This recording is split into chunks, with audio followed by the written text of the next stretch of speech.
All right, hey, beautiful people, and welcome back to another day of Considering Your Soul. I am Marasia. I realize I never introduced myself. I am Marasia. Go ahead and like, share, and subscribe because you're gonna like what we talking about today.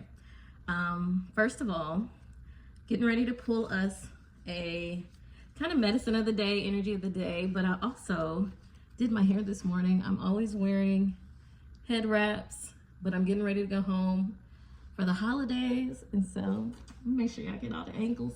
I did my hair, and I'm excited about it because it's kind of cute.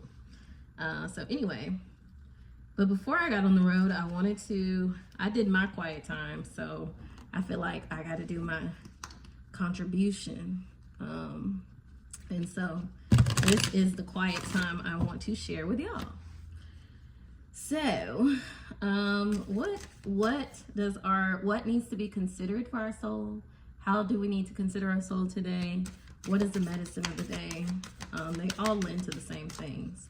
So what is it that we're sharing today? What is the message? Well, they're gonna make me work for it. Okay, so first of all, what deck are we using? What oracle deck are we using? Seven Energies guidebook. Seven Oracle of the Seven Energies by Colette Baron Reed. So that's the one I'm pulling from today.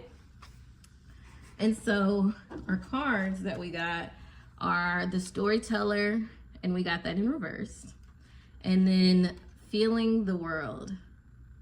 So I've actually never gotten these cards, so I don't know what their message is, but my first thing that came to me listening to it was writing about your experience in the world, like your experience of the world, writing about your story. It's almost like, so it's like pen to the paper, the storyteller, the things we share about who we are, our own story. And so in a way, we're all storytellers.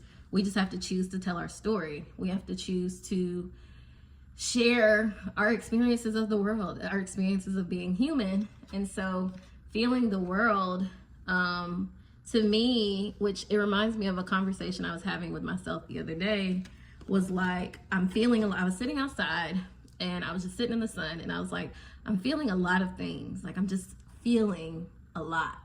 And it wasn't like bad, it was just like I could feel it. I could feel the joy radiating, I could feel the sadness, I could feel the abundance. Like, I could just feel things, and how we've been conditioned to compartmentalize those feelings, to not trust those feelings. But our experiences in the world are real, our experiences of the world are real. And so I think this is about, from your point of view, from your perspective, what is your world like? Because I think a lot of people will relate to that medicine of you sharing your experience, of you talking about how you've shown up, and how you've been received, and how you've changed. And it's a lot of change in the air today. Based on my personal quiet time, it was very much about the seeds of change, and like you're walking into all the things that you've prayed for. But there's something significant about how it's happened for you. There's something significant about the story you have, and it's something that's going to affect a larger group of people, and it needs to be shared. It needs to be, whether this is about, since we're going into the holidays and you're going to be around family, whether it's about, sharing with them your experiences, being open and honest, or whether it's about Friendsgiving. Maybe you're going to be with some friends and there's something that you just haven't shared, that you want people to know about you, that you want people to understand about your experience. There's medicine right now about sharing your story to a larger group of people. So I'm actually going to read the top descriptions, because we like to see if we in the right realm of things. And so for the storyteller, it's about identity, positive self-definition, teaching others how to treat you through the stories you tell about who you are. And then feeling the world is sensitivity to the feelings of others, awareness of the whole world in a broader perception, empathy overload, and overwhelm. And so, yeah, it was pretty much what I was talking about that I experienced the other day, where it was just like I was feeling so much. It didn't all feel like mine. And a lot of times when we're feeling a lot, it's not always ours. You know, we may be carrying some of the feelings and experiences of other people around us or other people in the world. And, you know, sometimes I like to look at it as a gift to be able to feel, because I was thinking the other day, talking to my friend, and we were talking about like, you know, like she was saying how like she was asking about how do people just shut it off? Like, how do people not have awareness for who they are, or how they're showing up, or how they feel? And so I was kind of saying, like, I think a lot of people have learned to find, like, they found, or they've learned that it's a strength to be able to compartmentalize. Hey. To be able to compartmentalize, to be able to not have to, stop, Nola and Bruno. To be able to not have to, you know, I'm going in circles. Basically, you know how like people are like, yeah, I did this, and that. And I don't have to. Okay, the dogs want to be hurt. Okay, y'all, it's fine. We got it.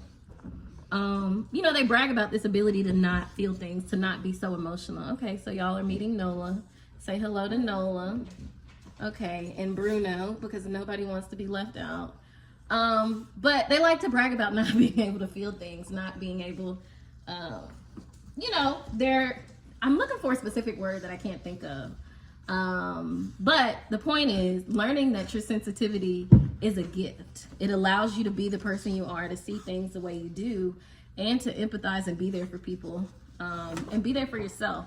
And so I think if you stop shutting that down, you'll really learn that you have a beautiful story to tell and a beautiful story to share, and that there's space at every table for you, at every table you want to be at. So that's my message for today. Let me think, what is the medicine? The medicine right now is whatever makes you feel good.